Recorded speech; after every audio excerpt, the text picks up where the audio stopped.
cuenta la historia que Erisictón era rey de Tesalia y despreciaba a los dioses y no les ofrecía sacrificios. Era muy poderoso, tenía un inmenso ejército y decidió construir un gran restaurante y una gran fortaleza.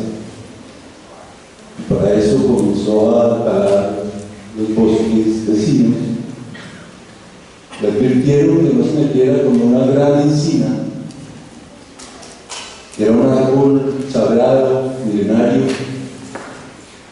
y que alrededor de ese árbol la diosa Demeter realizaba sus festividades. Erisictón era muy ambicioso y seguía con su idea de construir esta fortaleza, una especie de Lituano, digamos hoy.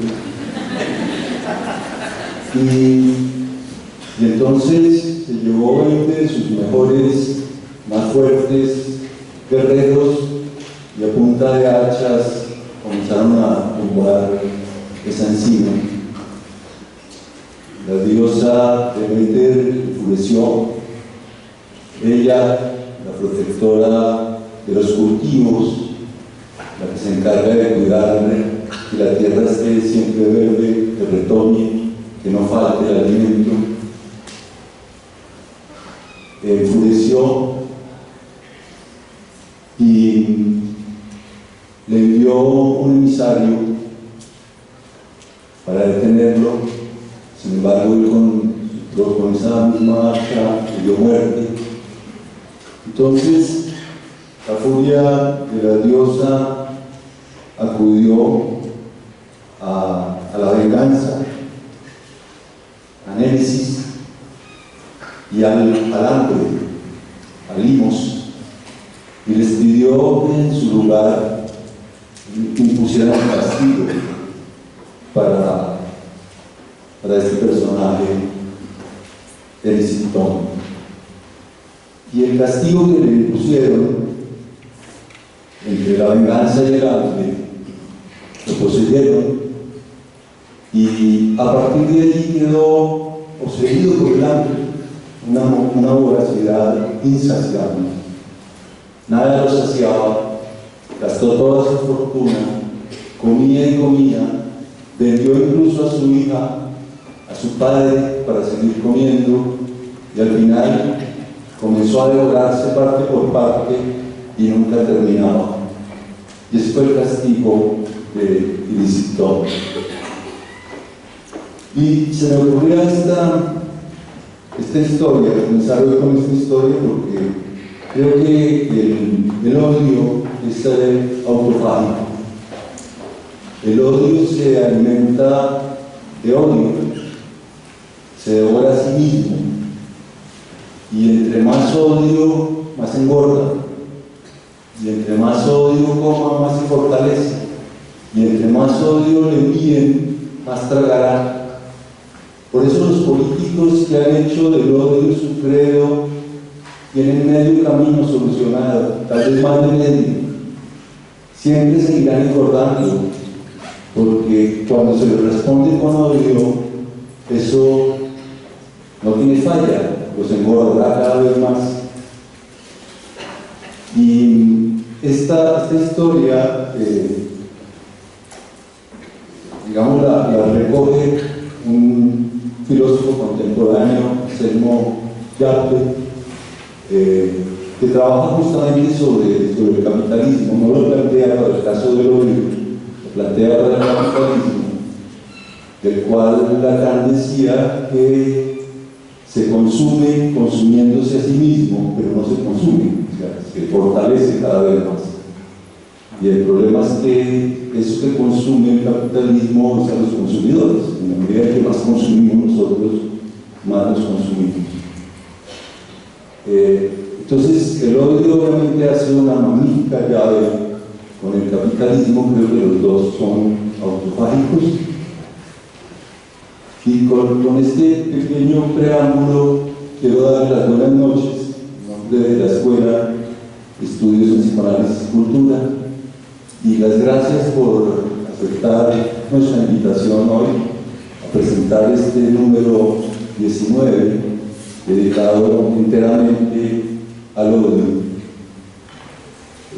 Tendremos hoy las intervenciones de la profesora Belén del Rocío Moreno, de la Escuela de Estudios en Psicoanálisis y Cultura, quien ha sido la editora de este número, y a la escritora, poeta Piedad Bonet, quien ha colaborado con uno de los artículos que aparecen allí y hoy nos va a dar una conferencia sobre los rostros del odio.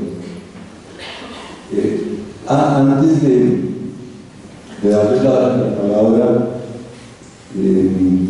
quiero agradecer a todos los articulistas que colaboraron para este número,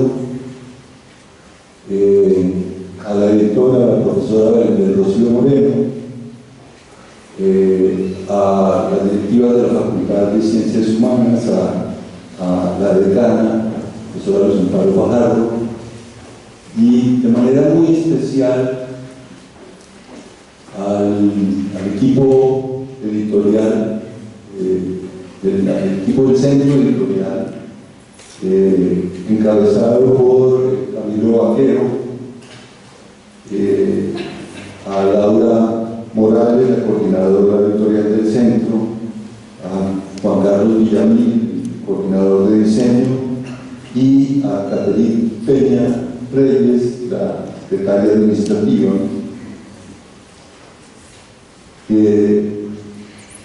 También, de manera muy especial, este número, la obra, ustedes saben que para cada número de Tribunal de Freud, desde el número 4 hasta acá, un artista o una artista colombianos, un artista plástico colombiano presta su obra para introducir otras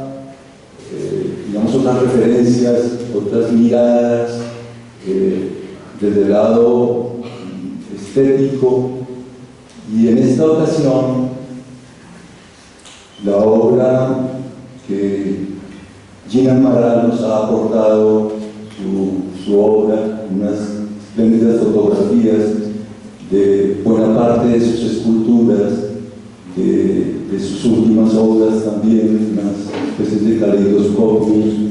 Ustedes la podrán apreciar, una pequeña muestra de la amplitud de su obra. Son muchos años que lleva Gina Amaral aquí en Colombia. Ya es tan colombiano como Najiaco, yo creo. Es un digno representante de la plástica colombiana, ya tiene un lugar más que merecido en ese portal de los artistas plásticos en nuestro país. Entonces hay un agradecimiento muy especial para él, que con mucha amabilidad ha dedicado su tiempo, ha ayudado a la selección, nos ha acogido muy bien. Entonces, también un reconocimiento para él. Y no quiero terminar esta breve intervención sin plantearles una invitación para el número 20, que se me ocurre que es como una especie de trilogía. En el 2016 en el 2016 publicábamos el número dedicado a la verdad y sus efectos, y enseguida, más o menos por esa época, vino en octubre el plebiscito por la paz, y todos sabemos el resultado. A partir de allí, en el 2018 entonces publicamos La religión y el retorno de lo real. Nos parecía que la forma como se habían manipulado los sentires religiosos, las devociones y los fanatismos en contra de tener la paz, la guerra, de darle un respaldo a la paz, había sido muy evidente, y entonces era un tema que merecía un tratamiento especial. Y enseguida, por la misma razón, este número que estamos presentando hoy lo dedicamos al odio. Entre esos fanatismos religiosos y el odio, digamos, la llave, la dupla, puede causar estragos. Y el número 3, que cerraría un poco esa trilogía, que es la 20, que saldrá el año que viene, está dedicada a lo inconsciente y la política, a cómo la política puede tratar de servirse del inconsciente. Es imposible pensar la política sin que se agite el caldero de las pulsiones, sin que se agite el caldero de las identificaciones, de los ideales, de las pulsiones más ciegas para obtener tal o cual poder, tal o cual retribución narcisista, tal o cual dominio, etcétera, etcétera. Entonces, creo que con esos 3 números un poco corresponden a esa sacudida que nos produjo ese resultado del plebiscito y un poco lo que ha venido después, ¿no? Veremos con qué nos sorprende la realidad colombiana y qué números tendremos que inventarnos en el camino en los años que siguen. Entonces, le voy a dar primero la palabra a la profesora del Rocío Moreno, que es profesora en la Escuela de Estudios de Psicoanálisis y Cultura, también en la maestría en la misma escuela, y enseguida le doy la palabra a Pilar. Voy a leer un texto que es próximo al texto que circulamos en el momento de la convocatoria. No es el texto de la convocatoria, es un giro sobre ese texto, para contarles cuál fue el espíritu y el propósito de este número. Para el número 19 de la revista del agente Freud decidimos proponer a nuestros colaboradores trabajar sobre la cuestión del odio. El asunto, aun siendo tan primario como la criatura humana, cobra una actualidad inusitada en nuestro tiempo.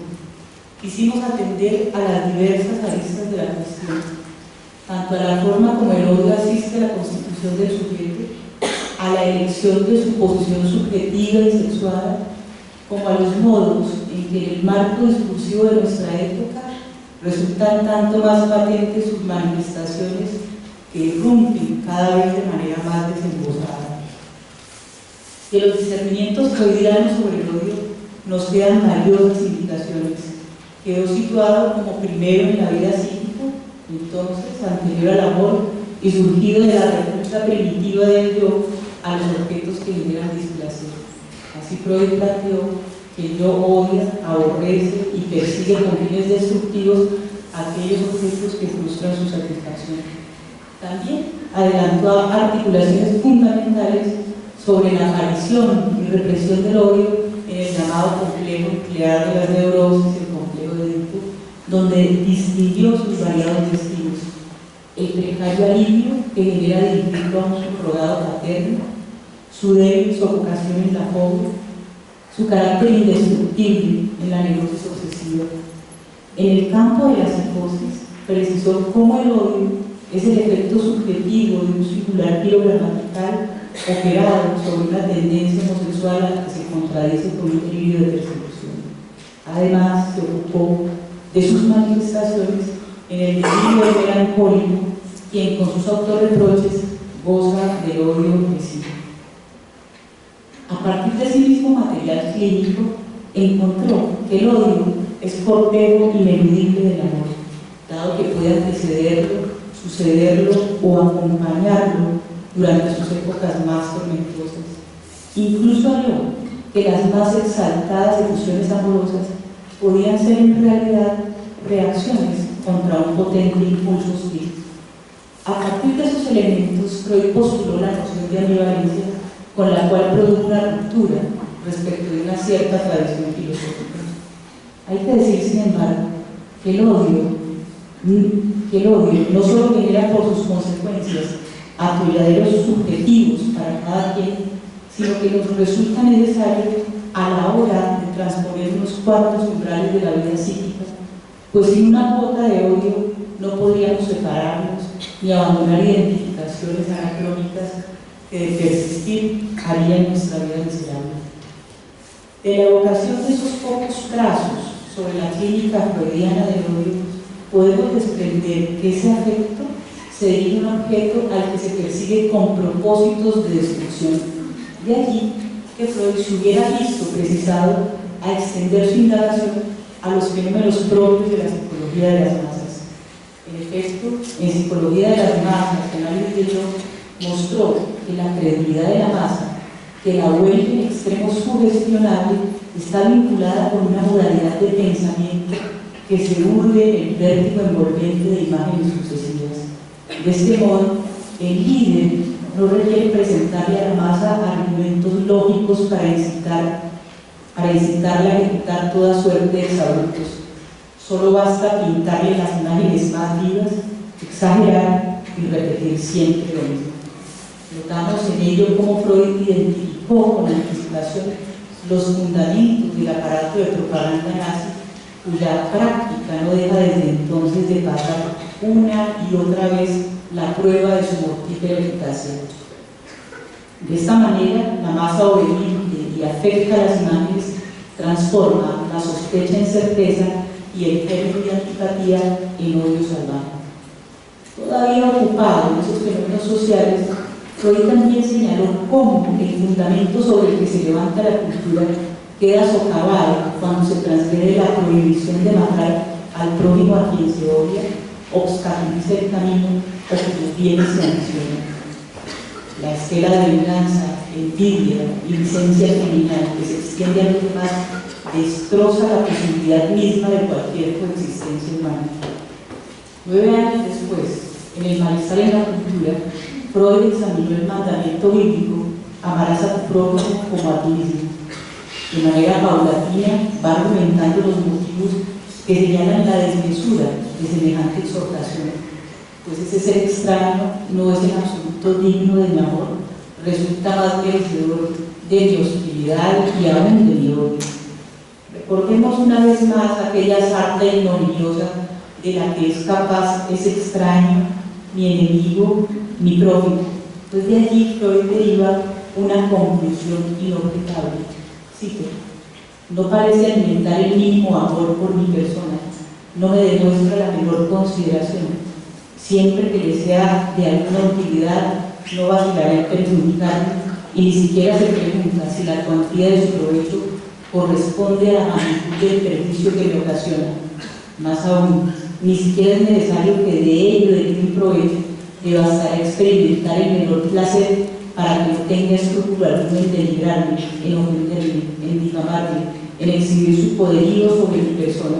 Y cuanto más seguro se sienta, cuanto más inerme yo me encuentre, tanto más seguramente puedo esperar de él esa actitud para conmigo. Así pues, mi prójimo está habitado por una maldad fundamental que también hace su morada en mí.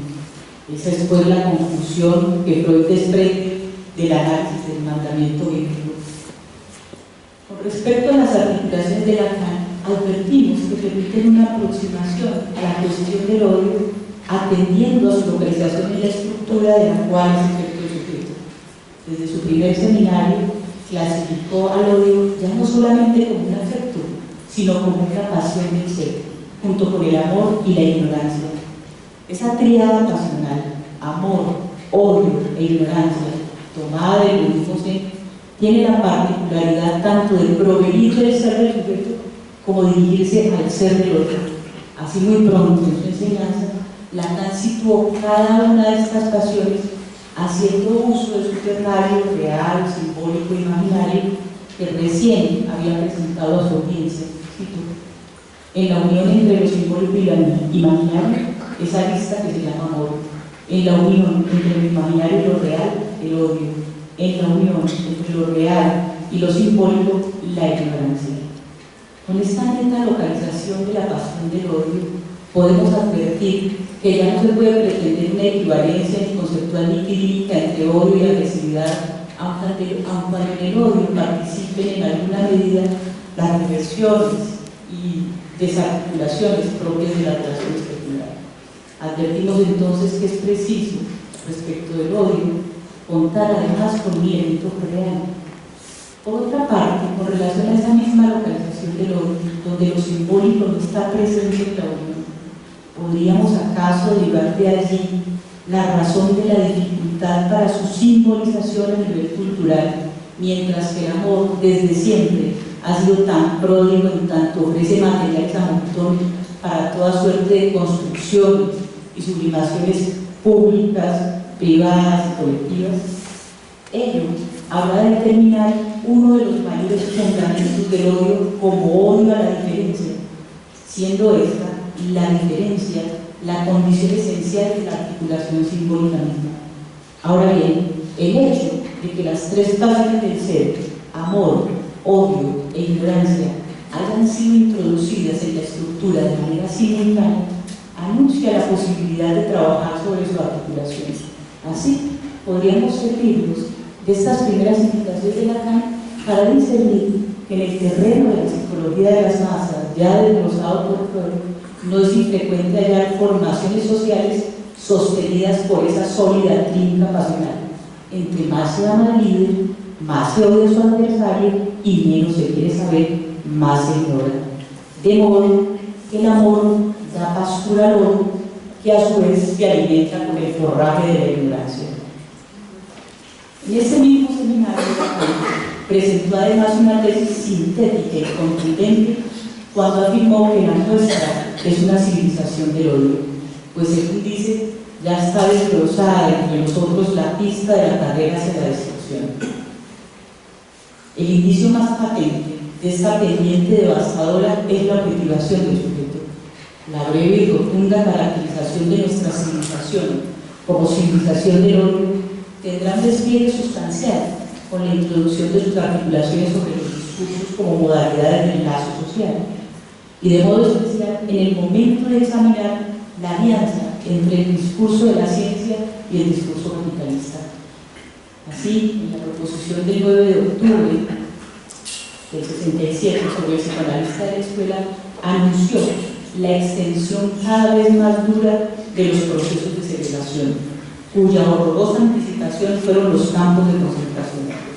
La segregación como nueva práctica social es efecto del universalismo propio de la ciencia moderna.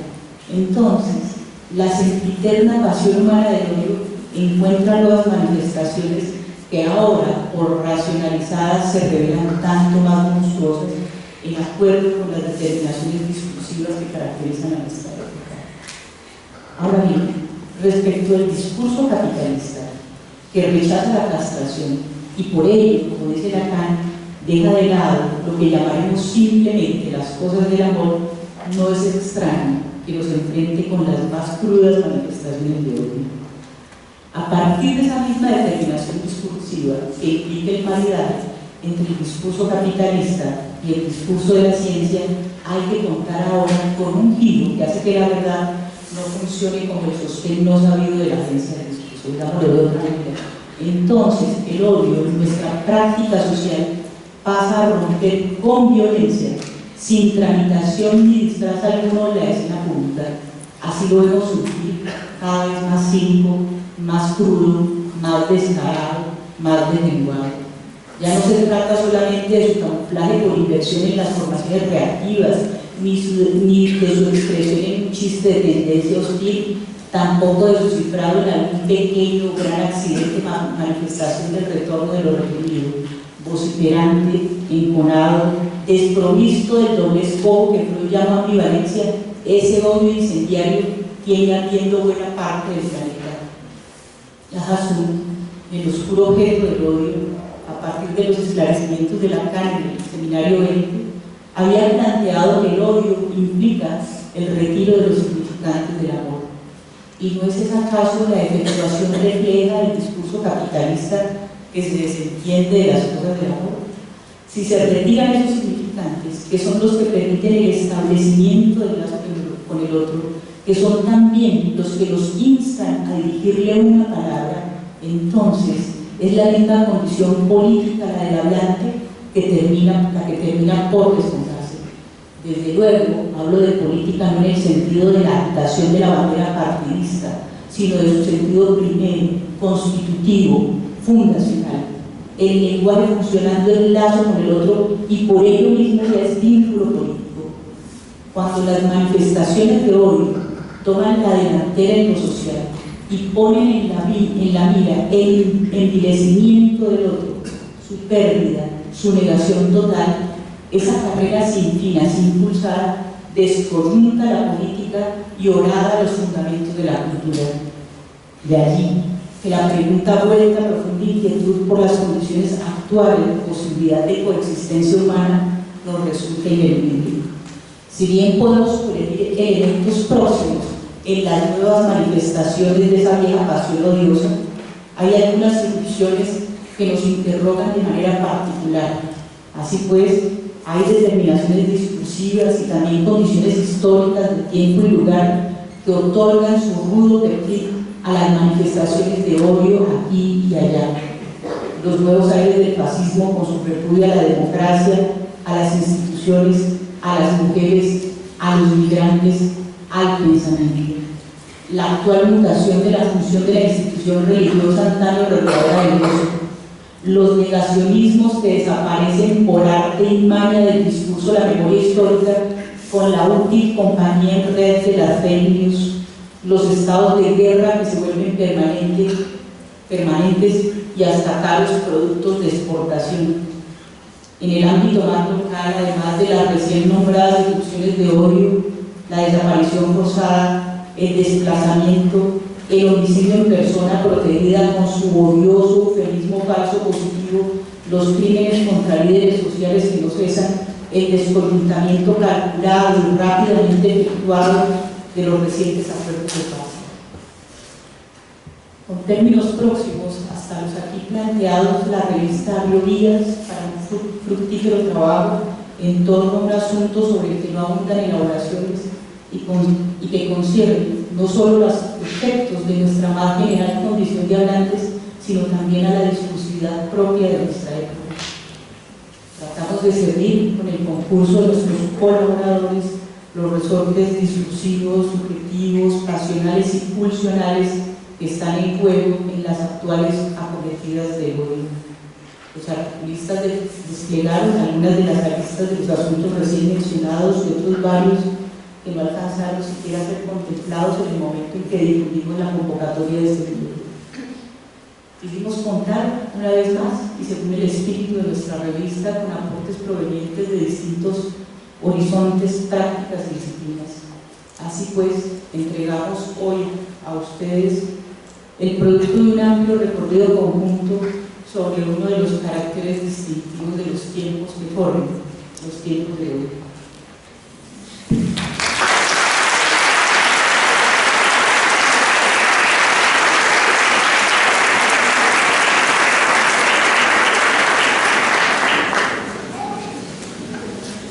Muchas gracias, Rocío.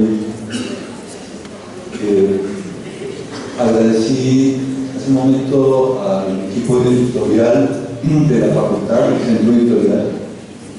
Ahora quiero agradecerle de manera muy especial al pequeño equipo de la revista, a Ana Caviedes, que hizo una impecable labor de corrección de los textos,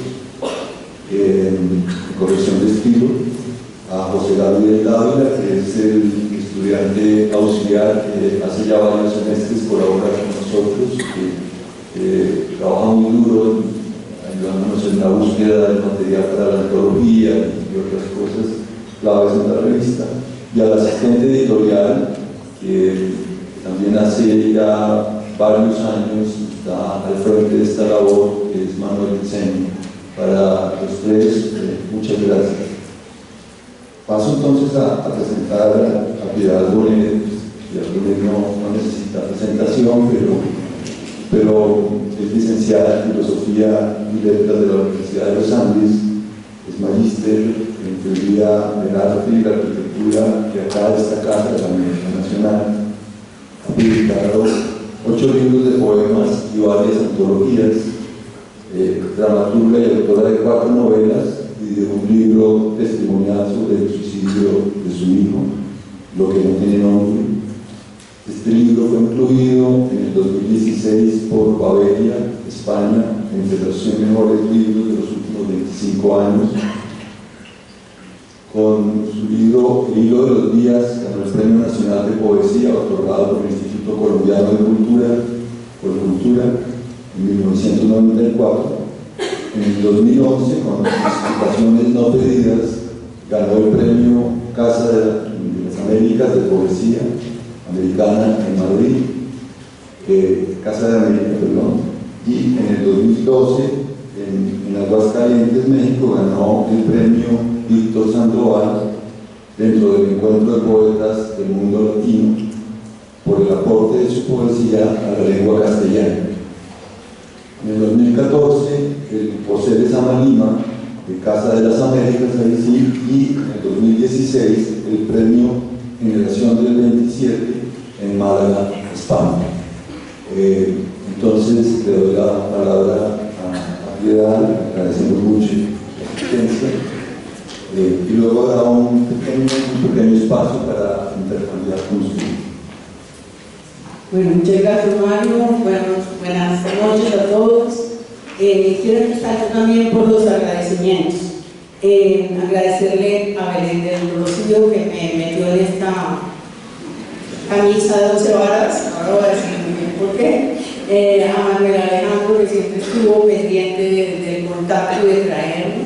En realidad para mí fue una sorpresa muy grande que me invitaran a hablar en un evento donde me imagino mucha gente pertenece a disciplinas como la psicología, o bueno, son psicoanalistas, o la psiquiatría, no sé, y lo recibí como un honor, con cierto temor, por supuesto, preguntándome por qué me invitaban a mí, que soy pues, una escritora que mira las cosas desde, a pesar de que me ha interesado siempre mucho el psicoanálisis, pues no tengo las herramientas para hablar desde ahí. Belén del Rocío me había invitado ya en alguna oportunidad, o bueno, la revista me invitó a hablar sobre el proceso de creación literaria. Esa fue mi primera relación con la revista. Debo decir que es una revista que yo adoro, que yo espero, que yo voy y busco, no es tan difícil, no es tan fácil encontrarla, ¿sí? Pero me parece que siempre tiene la escogencia de unos temas extraordinarios que son coyunturales, pero que además van mucho más allá de la coyuntura. Soy una coleccionista de esa novela.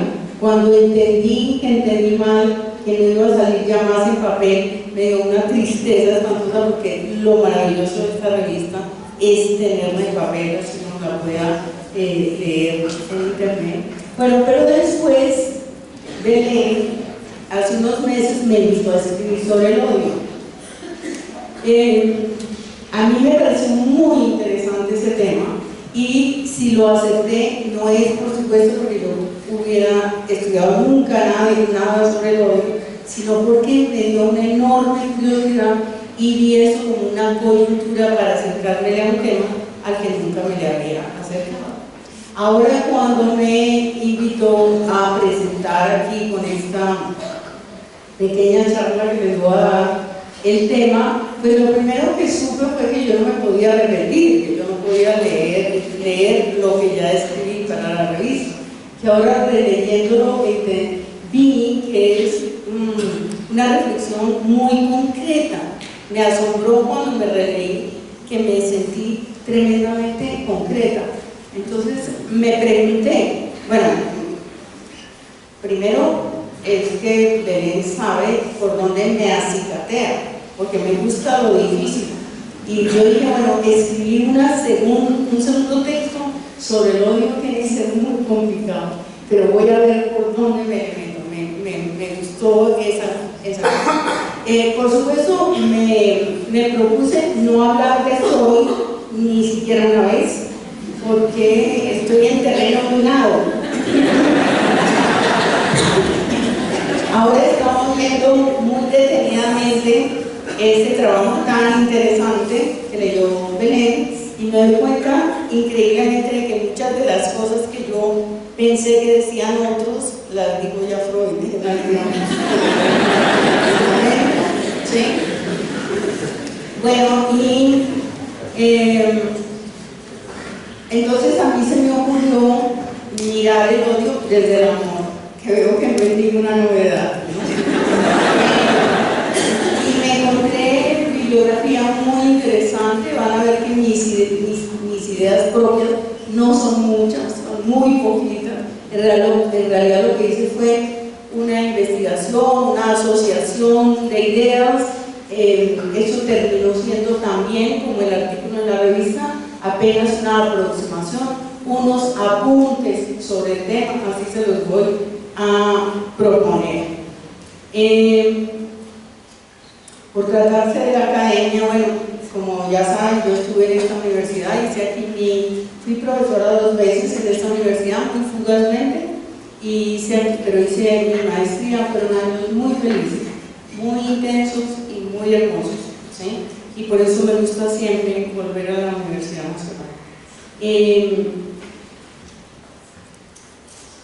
Pero como respeto mucho a la academia, decidí también leer, ¿no? Espero leer también como lo hizo Belén y no aburrirnos.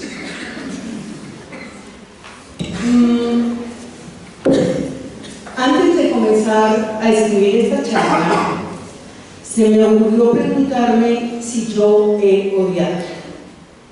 No fue fácil darme una respuesta, porque la idea de odio, en el sentido platónico, tiene tal fuerza, tal poder, que nuestras aversiones parecieran no alcanzar ese grado que la palabra evoca. En todo caso, pensé que me resulta más fácil odiar ideologías, proyectos políticos, acciones, que seres humanos. Es fácil odiar el antisemitismo, el sionismo, el apartheid, las dictaduras. En cambio, cuando se trata de personas que me resultan repulsivas o frente a las que tengo reticencias morales y éticas, es difícil saber si en verdad siento odio, porque odiar es una pulsión tan violenta que desencaja, perturba y engendra el deseo del mal, algo que la mayoría, creo, sentimos en muy pocos casos. No, la mayoría sí, hay unas minorías que sienten eso.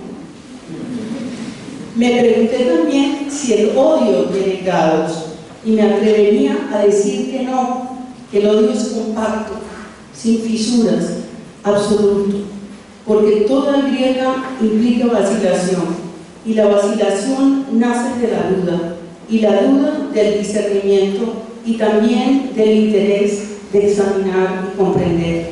Y es difícil odiar cuando se comprende. Odiar requiere de una certeza absoluta. El más mínimo tal vez sería molesto, traería consigo la sutileza, la mirada o la escucha atentas, dice Caroline Enke. Odiar al otro obliga en cierta forma a simplificar, a enceguecerse deliberadamente, a no querer saber, o por lo menos a escoger una mirada estrecha, enfocada solamente en lo que nos causa el odio. Con sentimiento, paradójicamente, el odio resulta difuso, sin bordes. Le falta la certidumbre del enamoramiento, esa forma suprema del amor, al que sin embargo se parece en algunos aspectos. En el amor hay una disyunción, una diferencia, dice el filósofo francés Alain Badiou. Hay dos, y también hay dos cuando se trata del odio. Y así como el amor se inicia con un evento al que yo le otorga la categoría de acontecimiento, la observación de Badiou, el odio suele desarrollarse a partir de un punto preciso, una ofensa, un episodio de celos o algo que desata la envidia, lo que Zygmunt Bauman llama la expresión constreñida, o sea, una acción externa frente a la cual el yo se autodeclara víctima, con lo cual queda justificada una respuesta agresiva o que se anticipa a otras posibles ofensas. Una vez el sujeto se instala en el estado de víctima de un oprobio, esa visión, estos son comillas, y tienen que ver con lo que decía Mario ahora, esa visión parece autoimpulsarse y autoalimentarse. Pues como el amor, el odio es una construcción. Otra vez es Caroline Jenke, saben que tiene un libro que se llama Contra el odio, muy interesante desde un punto de vista muy particular, ¿no? Que es el odio a la diferencia. Caroline Jenke dice que el odio es algo que se fabrica. Y como en el amor, el que odia queda atrapado en un sentimiento que le causa, como al enamorado, excitación, ansiedad, euforia y dependencia, una verdadera pasión. Se ha hablado de cómo el enamoramiento reduce la mirada, o más bien la concentra en un solo punto, minimizando o disolviendo el entorno. Cuando esa concentración en el objeto amado llega a impedir el desarrollo normal de la vida cotidiana, podemos decir que lo que aparece es la obsesión, un estado que raya con lo patológico. Algo semejante puede sucederle al que odia, que su sentimiento ocupe un lugar tan grande en su vida que ésta sufra un empobrecimiento de la mirada. El odio lo condena a estar atado al otro, a hacer de él un punto de referencia constante, a crear una dependencia mental de aquel a quien se aborrece, hasta el punto de que requiera de su mirada, de su reconocimiento. Y habría que decir que ninguna mirada, ni siquiera la embelesada del enamorado, tiene más fuerza que la mirada del odio, que es a la vez turbia y pulsante, y por supuesto que puede estar cargada de amenaza, porque como sabemos, el odio se proyecta hacia la acción, desea el mal. Para describir el enamoramiento, Stendhal habló de un fenómeno al que llamó cristalización, que es, en sus palabras, la operación del espíritu que en todo suceso y en toda circunstancia descubre nuevas perfecciones del objeto amado.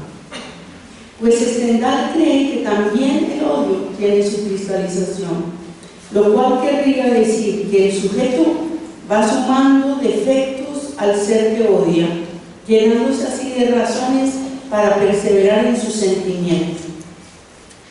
Pero difícilmente va a decir te odio. El que ama dice a menudo te quiero al objeto del amor.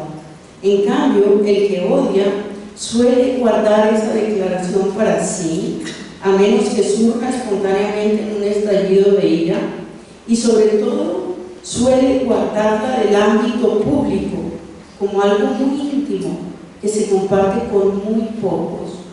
Odio a fulano o a sultano no es algo que se proclame a los cuatro vientos, y no exactamente porque se sienta vergüenza de odiar, sino porque esa confesión fragiliza el yo, lo expone en su debilidad, a menos que ese odio se use descaradamente como una declaración de principios, como un postulado político. Es lo que hace Jair Bolsonaro cuando afirma: el error de la dictadura fue torturar, no matar.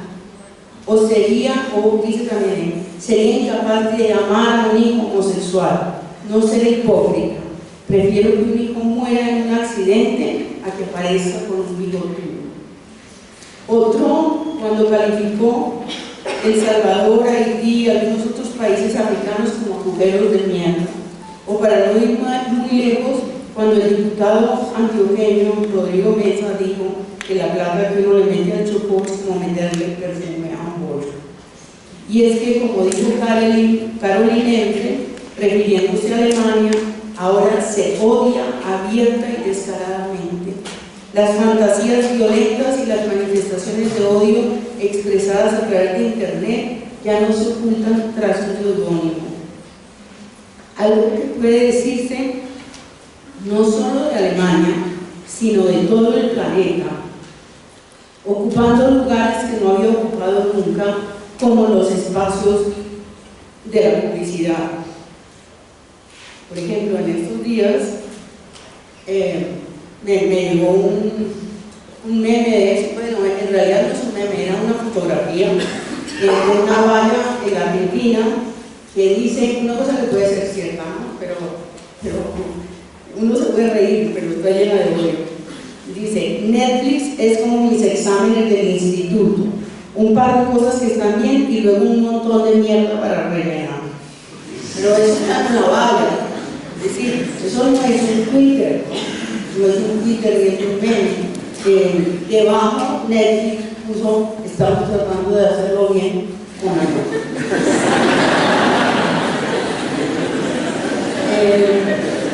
Y tal vez sea el momento de hablar aquí del odio en las redes sociales, pero no para repetir lo que ya sabemos, que son tanto un espacio democrático como una cloaca, sino para analizar cómo se manifiestan en ella las caras del odio. Uno de los que mejor ha sabido ver el problema ha sido el filósofo coreano Byung-Chul Han, quien en su libro En el enjambre analiza por qué en la revolución digital el fenómeno de la masa se manifiesta de manera completamente distinta a como siempre lo entendimos. El enjambre digital, afirma, no es ninguna masa, porque no posee alma ni espíritu, y porque los individuos que lo conforman no desarrollan ningún nosotros. El Homo digitales, estoy sintetizando lo que dice Chul, no lo estoy citando, sino sintetizando. El Homo digitales, que es distinto del Homo electrónico de McLuhan, no se disuelve en la masa, no marcha con ella hacia un fin, ni se congrega en un espacio, sino que siendo anónimo, lucha por ser alguien, para destacar de la masa. Son estos, digamos, estos alguien que son nadie, o estos nadie que son alguien, ante todo son hikikomoris aislados, que se sienten aislados y que así como se congregan alrededor de una causa, así también se disuelven, pues son en esencia fugaces. Y yo agregaría que la mezcla de narcisismo que los lleva a manifestarse como alguien, así sea un alguien anónimo, más la sensación de impunidad que tienen por estar detrás de una pantalla, es lo que les permite verter su odio sin cuidarse siquiera de las consecuencias. Así, Popeye se atrevió a escribir sobre los seguidores de Gustavo Petro, a los que llamó malditas ratas comunistas, malditos petristas, los odio. Si no me puedo expresar, mi fusil hablará por mí. Y la semana pasada, a raíz de su participación en el concierto realizado en Cúcuta contra el régimen venezolano, un periodista, ni más ni menos, le espetó a Miguel Bosé: te sugiero que desaparezcas de los escenarios donde tu voz hiere como tu barriga insatisfecha. Calla, Bosé, vuelve a tu Madrid cosmopolita y ahógate con una mala sangría, puesto que ya no traes sangre en tus venas de churro postfranquista.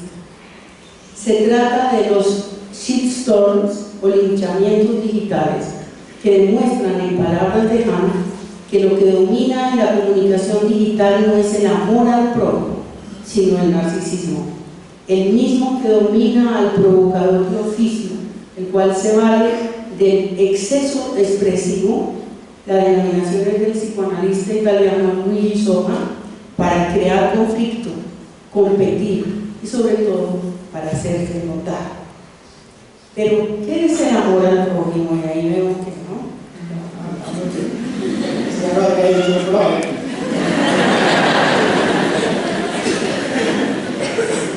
Bueno, yo leí que Nietzsche y muchos de los clásicos Kant habían hablado ya un poco del amor al prójimo, ¿no? Son muchos los autores que se ocupan de ese tema, pero solo acudiré a dos. Alain Finkielkraut tiene La sabiduría del amor, un libro hermoso y complejo a pesar de su título de autoayuda, dialoga clásicamente con Levinas sobre el tema. Y a Zygmunt Bauman, quien a su vez toma como referencia a Love Strupp, el filósofo y teólogo danés. Cuenta Bauman en Amor líquido acerca de la fragilidad de los vínculos humanos, que cuando un converso le preguntó al sabio talmúdico Rabí Hillel cuál era la enseñanza que le daría Dios en un lapso tan corto que pudiera permanecer sosteniéndose en un solo pie, el sabio le contestó: ama a tu prójimo como a ti mismo. Bauman nos dice que la segunda parte de este mandato, o sea, como a ti mismo, no pareciera un enunciado problemático, pues habitualmente se da por sentado que el amor a uno mismo es pura supervivencia.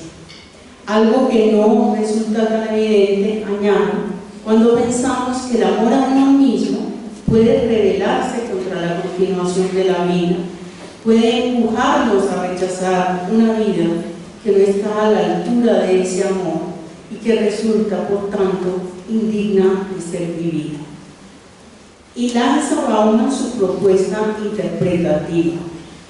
El amor a uno mismo está edificado sobre el amor que nos ofrecen los demás. En suma, para sentir amor por uno mismo necesitamos ser amados, es lo que dice. Y esta postulación le permite concluir que amar al prójimo como a uno mismo significaría respetar el carácter único de cada uno, el valor de nuestras diferencias, porque eso es lo que querríamos para nosotros. Hasta aquí esto pareciera elemental, simplificador, pero su reflexión se complejiza cuando habla de la demanda ética que, según él, sentimos por el solo hecho de estar vivos. Una demanda que no se recuerda y que no se piensa, es decir, que no nace de una motivación de la conducta, sino, como lo planteó Love Strupp, de la inmediatez del contacto humano. Nos moviliza lo que vemos y nos vemos instados a actuar, a ayudar, a defender, a dar consuelo, a curar y a salvar, dice Bauman, instados por la soberana expresión de la vida. Lo que veo es que es contrario a lo que decía Freud, ¿no? Podemos mirar después. Finkielkraut, a veces adhiriendo a Levinas, a veces apartándose de él, toca el mismo tema de amar al prójimo como a uno mismo. Como Levinas no cree que haya del hombre de manera innata una vocación ética, ni le da crédito a la moralidad humana. ¿Amor al prójimo, se pregunta? No. Si se entiende por esto, con la edificante filosofía del altruismo, la innata simpatía del hombre por el hombre que sufre.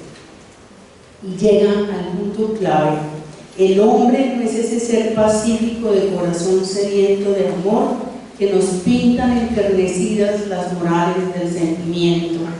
El amor al prójimo no es inherente al hombre, sino que le es impuesto como un deber al que no puede sustraerse. En este punto, Levinas, Finkielkraut, Love Strupp y Bauman parecen coincidir cada uno con sus matices. El prójimo es una presencia incómoda que hace violencia a mi naturaleza, que impide que yo pueda ser a plenitud, sin límites, reinando en mi pequeño territorio de egocentrismo y libertad absoluta. Al otro, al prójimo, sin embargo, debo responderle cargándome, a pesar de mí mismo, con una obligación moral. No soy yo quien se lanza primero hacia el otro en un impulso venenoso, propone Finkielkraut. El prójimo me incumbe antes de que mi corazón y mi conciencia hayan podido tomar la decisión de amarlo.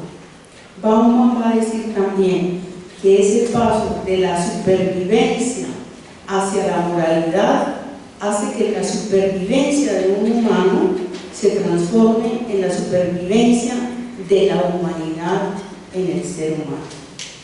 Esa proximidad del otro que nos invade, nos inquieta, nos limita, nos demanda benevolencia y solidaridad. Esa proximidad explica también el odio, explicaría también el odio. Tanto Lévinas como Finkielkraut y Bauman ponen como ejemplo de este rechazo al cercano, al próximo, la pregunta de Caín: ¿acaso soy yo el guarda de mi hermano? El mal, dice Finkielkraut, procede en primer término de una voluntad de castigar al otro por su intrusión en mi existencia. El problema del mal no sería pues esencialista. Mi tendencia a la crueldad no la determina en mí la naturaleza, homo homini lupus, sino el deseo de regresar a la naturaleza. Es el amor, ese sentimiento por el prójimo que me sobrecoge, dice Finkielkraut, lo que engendra por reacción el rencor y la ferocidad. Y me imagino que los psicoanalistas que están acá ya habrán pensado desde el psicoanálisis en la relación de padres e hijos. El odio, pues, nacería, si nos atenemos a estas interpretaciones, cuando dejamos que actúe el rechazo por ese otro que se me impone como prójimo. Y esa liberación del odio como sentimiento anterior al amor se hace más factible cuando el sujeto o una comunidad, una raza, una religión considera que no es el igual del propio. En otras palabras, cuando hay desprecio por lo que no se le parece, por lo distinto, la soberbia que da la idea de superioridad racial, moral, intelectual, la creencia en verdades absolutas y un deseo de un mundo a la medida de la propia mentalidad engendran los crímenes de odio. Si hay algo de lo que los fanáticos dependan como consecuencia de su dogmatismo, dice Caroline Henke, eso es la univocidad. Necesitan una doctrina pura que les hable de un pueblo homogéneo, una religión verdadera, una tradición original, una familia natural y una cultura auténtica. El odio también urge y crece apoyado en generalizaciones y estereotipos. Los judíos son avaros y ladrones, los musulmanes son terroristas, los gays tienen prácticas repugnantes, los migrantes son ladrones, las mujeres mienten y traicionan, etcétera, etcétera.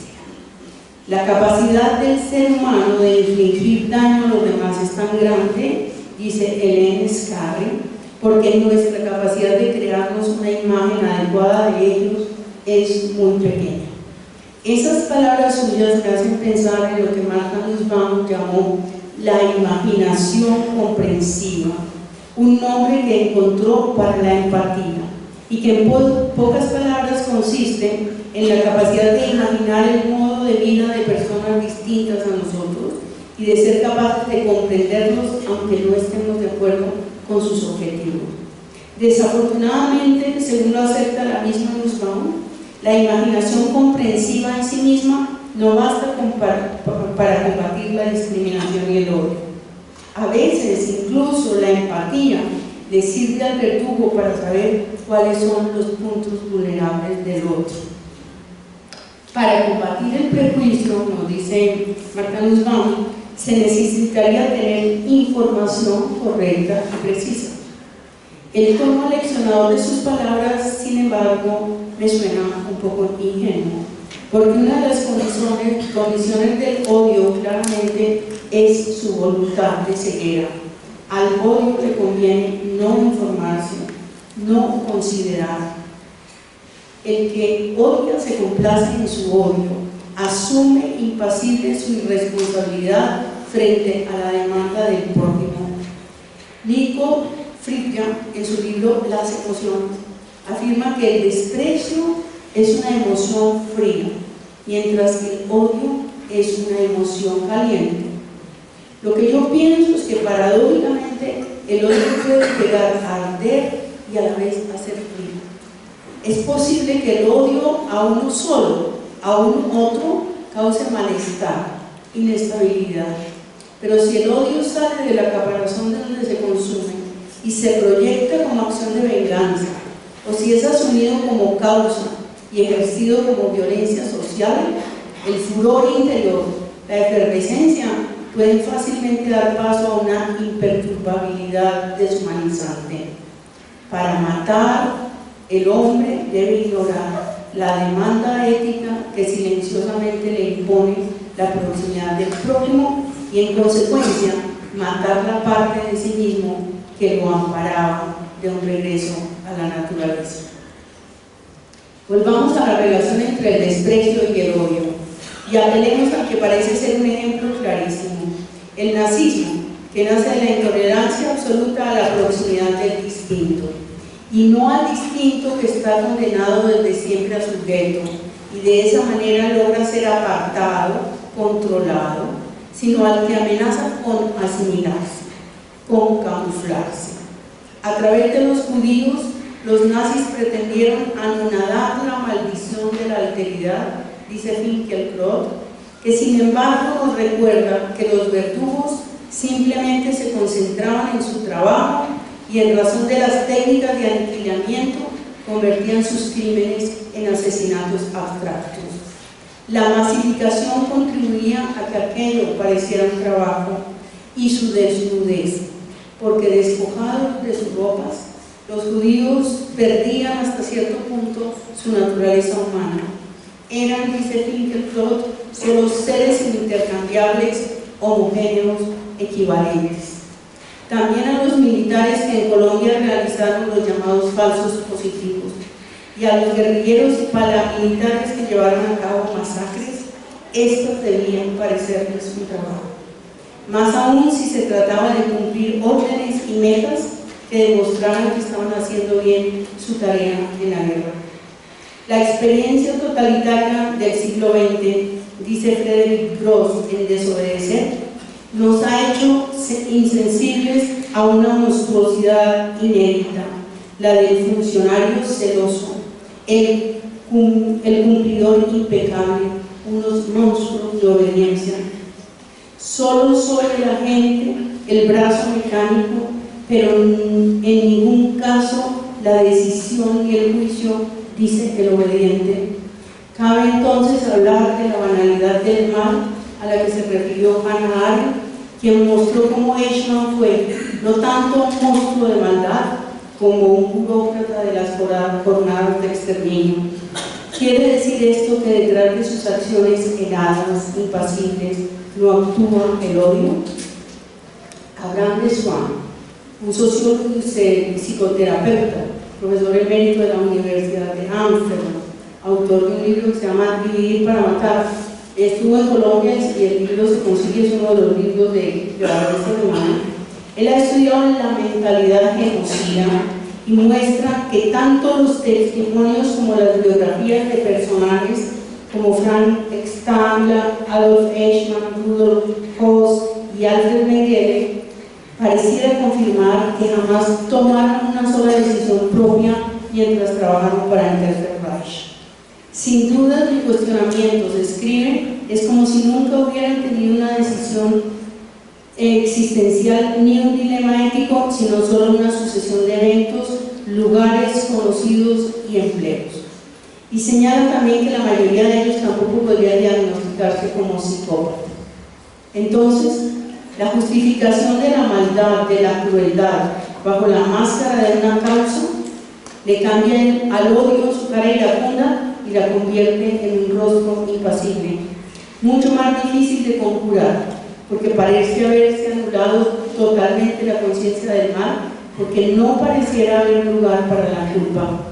El ensañamiento contra la víctima, la crueldad que la lleva a torturarla y el placer que a veces produce tal ensañamiento, tal vez no sea sino una forma de matar en sí mismo no la conciencia del mal, que jamás se pierde, sino la soberana expresión de la vida de la que hablaba Bauman. Entre los académicos, afirma, es casi unánime la posición de que el contexto genocida explica en buena medida la mentalidad y el comportamiento de los genocidas. Esto me parece siempre tan aterrador, ¿no? También Caroline Enke ha señalado con toda razón que el odio tiene siempre un contexto específico que lo explica y en el que surge. El desprecio, el odio y la crueldad frente a las víctimas les permite, por otra parte, generar lazos de identificación como grupo a los agresores, ¿no? Y anular toda empatía con los sufrientes. Si piensen en las masacres, en la masacre de Salado, cuando fueron capaces de jugar con las cabezas de las víctimas. Aunque fuera del contexto genocida, está probado que casi todos los victimarios son capaces de empatizar con su entorno más próximo y hasta de sentir compasión. A mi modo de ver, y apartándome de los análisis psicológicos o psiquiátricos de su personalidad, no hay un odio más puro que el del terrorista, que identificándose con una causa, incurre en una violencia que a veces hace de él también una víctima que se inmola. Su fervor nos hace pensar en los místicos, su entrega, su sacrificio puede asemejarse a la de los que se dicen iluminados por la divinidad.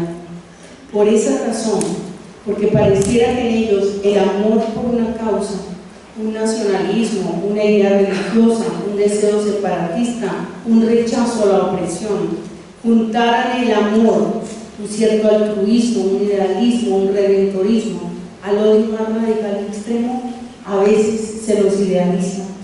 Basta pensar en personajes como Kaczynski, el Luna Bomber, un genial profesor de matemáticas y autor de un ensayo contra la sociedad industrial que se retiró 17 años a una cabaña en Montana, desde la cual envió 16 cartas bomba a los más diversos objetivos. Juan Carlos el Chacal, el terrorista venezolano, miembro del Frente Popular para la Liberación de Palestina, considerado un terrorista por unos y un héroe por otros. Sobre los dos se han hecho películas y escrito libros, pues sus acciones extravagantes, como el de Luna Bomber, u osadas, causan una cierta fascinación y en muchos hasta una secreta identificación. Por supuesto que el terrorista es también el producto de un contexto, mundos sin oportunidades ni perspectivas, vidas sin futuro posibilitan que exista el terrorista, también contextos de fanatismo religioso, promesas de salvación eterna. Pero esa afiliación no puede salvarlos de toda responsabilidad moral. Para el terrorista, dice Finkielkraut, la sublimación de su acción hace que se borre en el asesinato la conciencia misma de cometer un crimen. Pero no puede ser así para nosotros. Muchas veces entendemos las razones del odio, la necesidad de justicia que lo dispara, pero aún así no podemos ponernos del lado del delito de odio, pues seríamos cómplices de desatar unas fuerzas destructivas que solo traerán víctimas inocentes, porque como dijo García Márquez, es más fácil empezar una guerra que terminarla. El terrorista, dice Soja, cree que ama al prójimo más que el hombre común. Lo anima pues una emoción heroica. Lo paradójico es que para demostrar ese amor al bien, a la humanidad, debe borrar el rostro de la víctima, convertirla en una abstracción, en la encarnación del mal que pretende combatir. Para Finkielkraut, que increpa a aquellos que declaran que es inocente el que comete sus infamias porque el contexto lo obligó al mal, el terrorismo se justifica como un humanismo, es decir, no lo justifica él, sino que dice que lo justifica como un humanismo que tiene prisa, que trata de apresurar el advenimiento de la civilización, eliminando a los representantes de la vieja sociedad. Y aquello a lo que se apunta es no al ser de carne y hueso, sino a la burguesía o al capitalismo, es decir, al sistema. Los terroristas que atacaron las Torres Gemelas no podían ni por un momento imaginar las caras de sus víctimas, porque imaginarlas implica sentir compasión. La empatía con el sujeto detendría el impulso del terrorista.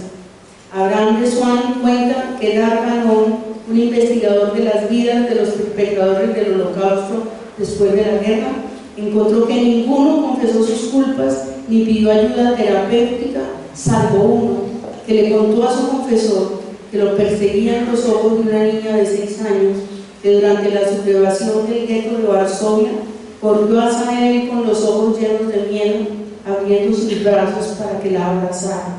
Su comandante le ordenó que la apuñalara y así lo hizo. El reconocimiento del otro, la momentánea comprensión del dolor del desvalido, atravesó su coraza desalmada y lo hirió para siempre. Tal vez sea la ilusión del rostro del otro, de su mirada, lo que lleva a decir a Soja que el brigadista, está hablando de la Brigada Roja en Italia, es en modo radical el origen del nuevo indiferente. No odia, no le interesa tanto la muerte de un enemigo como el nacimiento de una noticia. El interlocutor del terrorista no es el poder abstracto ni su víctima concreta, sino los medios de comunicación. Tal vez, no lo sé, el terrorista moderno sea solo el instrumento de un odio colectivo que elige como victimario a un hombre que desea ser visto para conjurar su sensación de ser nadie. Byung-Chul Han se hace 2 preguntas que a ustedes les interesarán particularmente.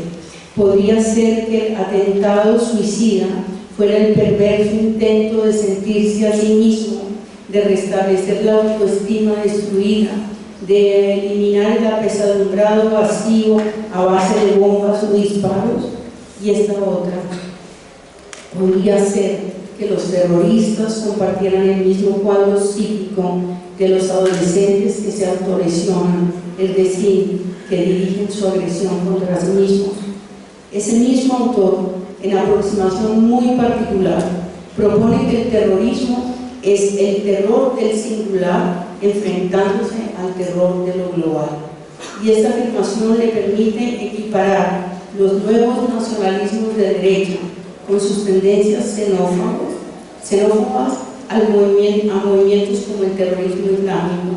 El miedo por el futuro propio se proyecta aquí en xenofobia. El miedo por sí mismo no solo se manifiesta como xenofobia, sino también como odio a sí mismo.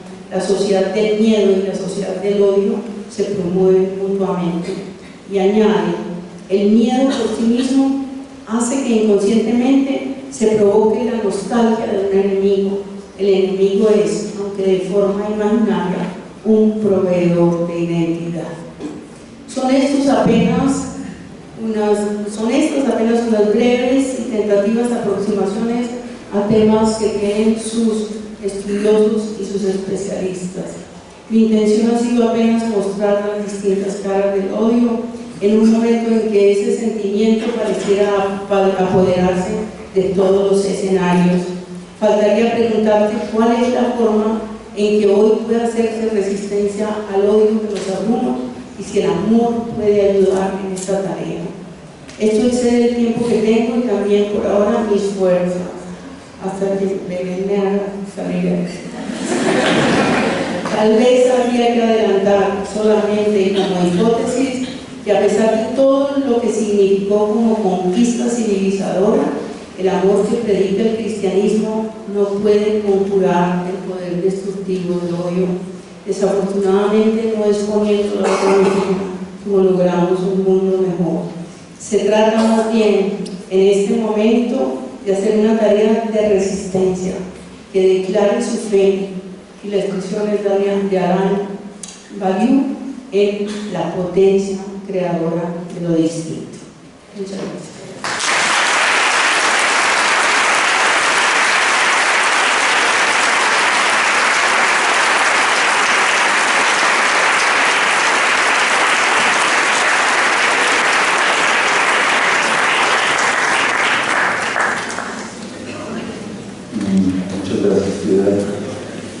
Vamos a dar paso entonces al intercambio con ustedes, con el público. Solo tenemos un cuarto de hora y luego nos invitamos a compartir una copa de vino. Cuando brinden con el prójimo, vale la pena recordar el origen de esa práctica, o sea, que el veneno que pudiera estar en la copa de vino. Entonces,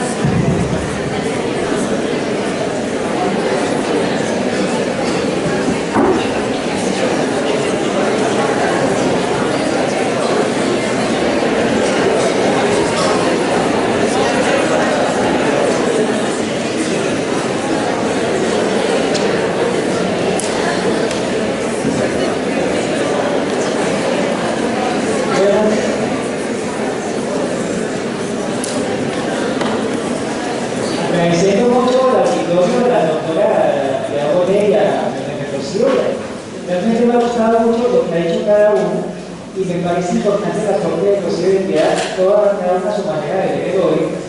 Yo quisiera, más que hacer una pregunta, es comentar una cosa que yo he sentido. Yo trabajo con comunidad LGBT, soy artista también, y sí he sentido siempre que en el hombre homosexual, no en todo, pero la mayoría, hay un odio hacia el padre por el enamoramiento que el hombre homosexual tiene hacia la madre, o mejor aún, su identificación con la madre en aras del detrimento del amor hacia el padre, o más bien en una especie como de odio hacia el padre por no quererse identificar nunca con él, no querer ser como él, en la mayoría de los casos, y eso lo evidenciamos más en el caso de las personas, mujeres trans, o el hombre más afeminado.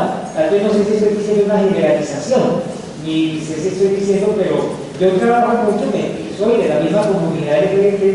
Claro, yo nunca vi a mi padre, pero he visto casos de hombres que odiaron y me dicen que, y también hombres heterosexuales que dicen que odian a su padre.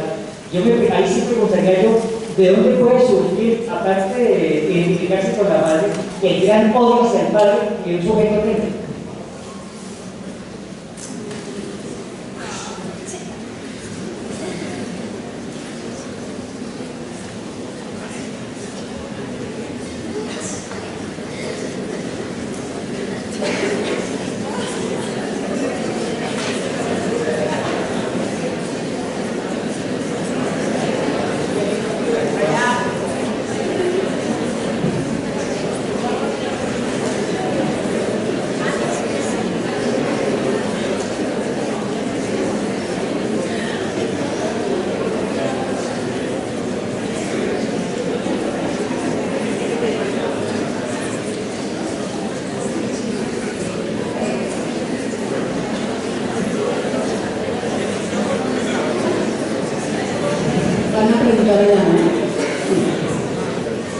Buenas noches.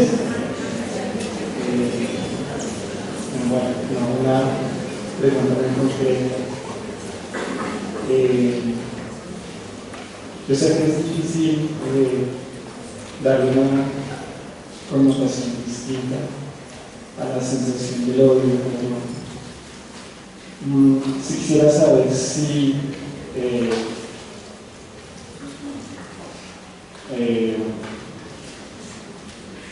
habría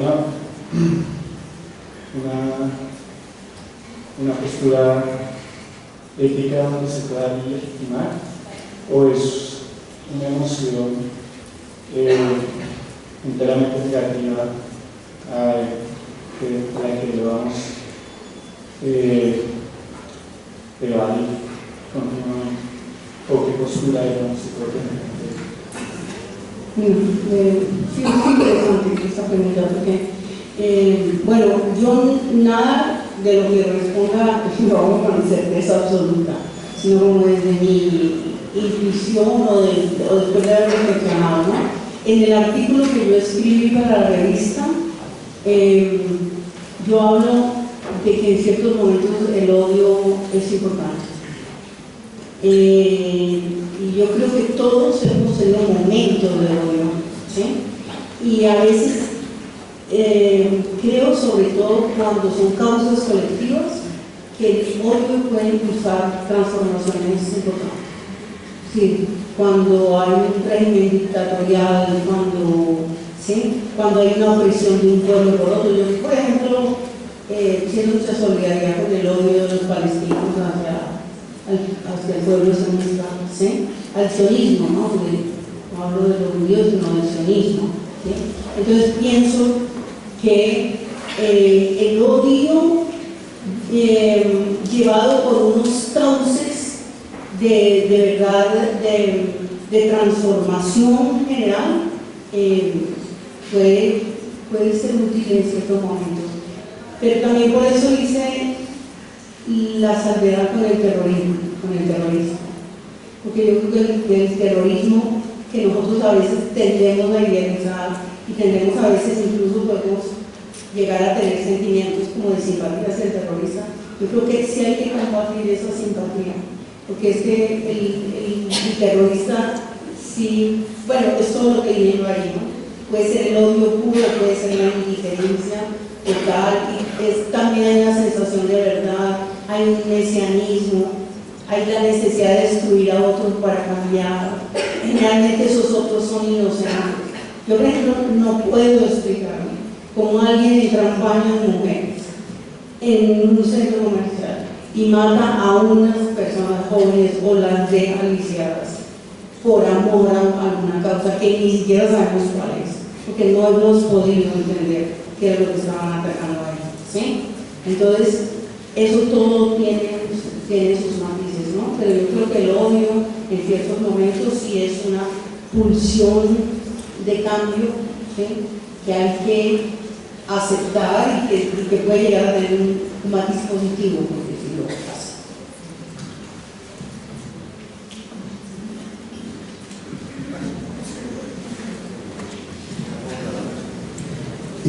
Me llamó mucho la atención su intervención por esa trilogía, no sé si se hablaba de amor, odio, ignorancia, o era Pelé que había planteado eso, porque quisiera que se pudiera trabajar el tema del prejuicio.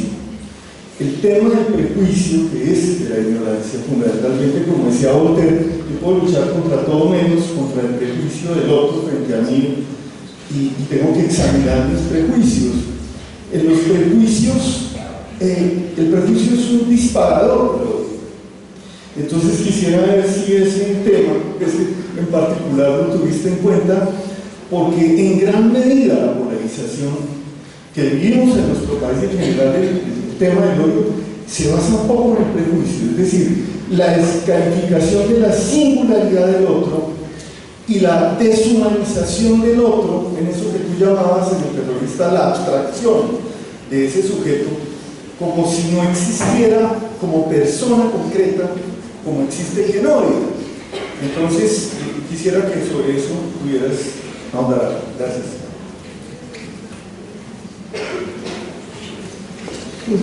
Bueno, yo creo que se tiene prejuicio cuando no se es capaz de mirar suficientemente al otro, ¿sí? Y ahí las palabras de Marta Nussbaum son muy importantes, ¿no es cierto? Y es la cuestión de la empatía, es lo que nos permite detenernos, mirar, imaginar. La imaginación es muy importante, ¿sí?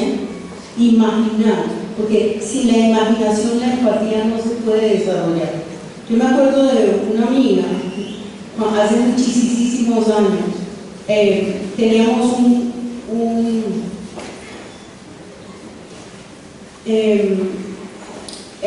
veíamos desde la casa de ella un patio, que era un patio de una casa, ¿cómo se llama esto?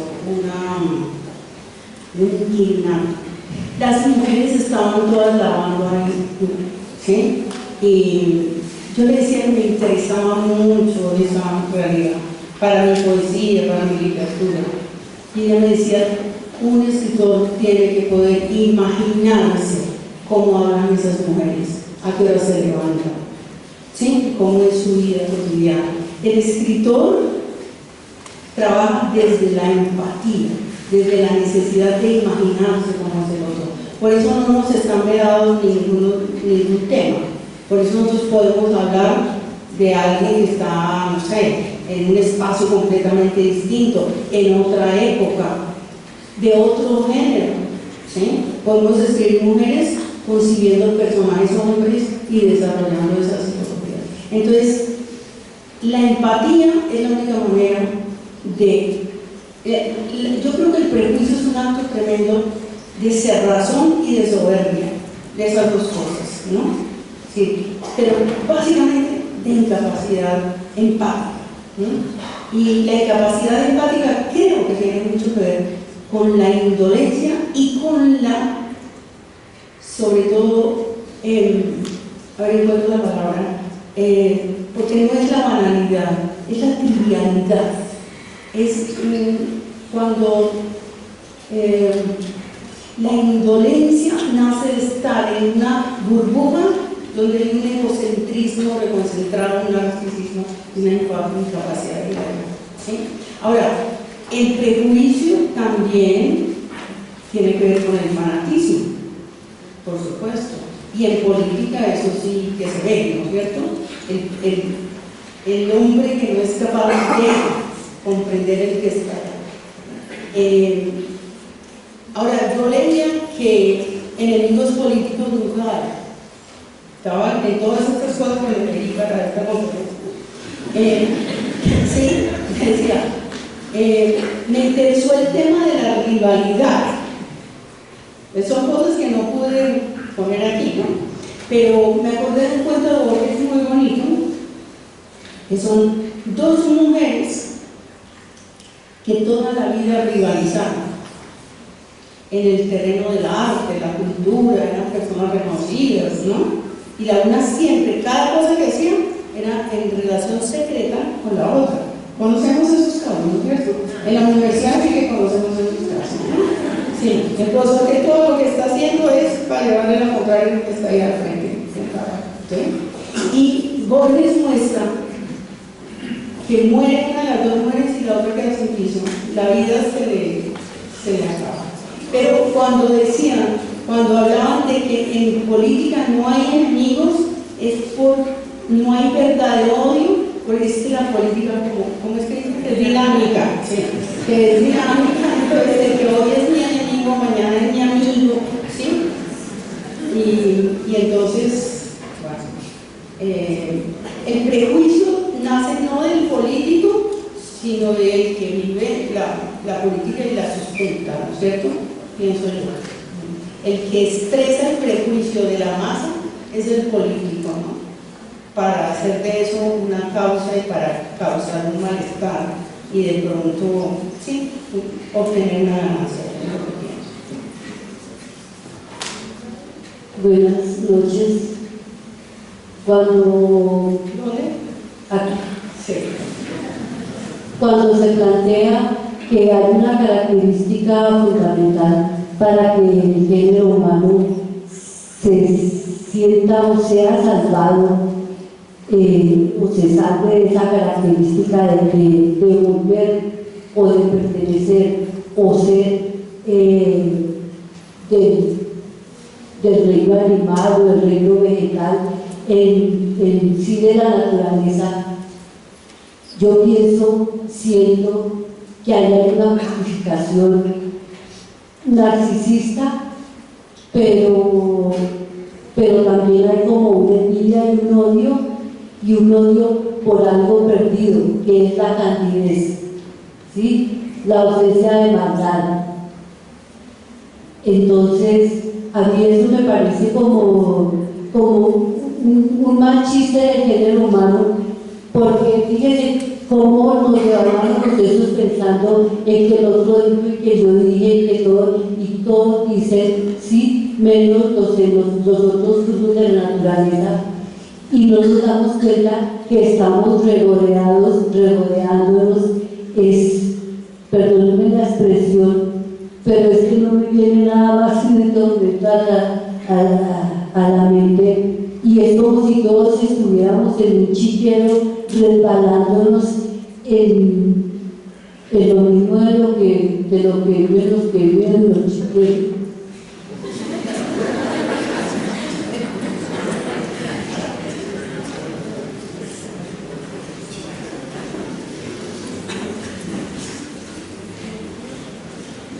Creo que este virus nos está llamando a gritos, ¿no?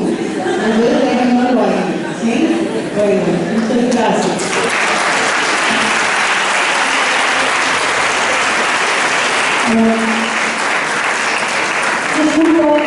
Una pregunta para la anterior panelista, acá por este lado, para Belén.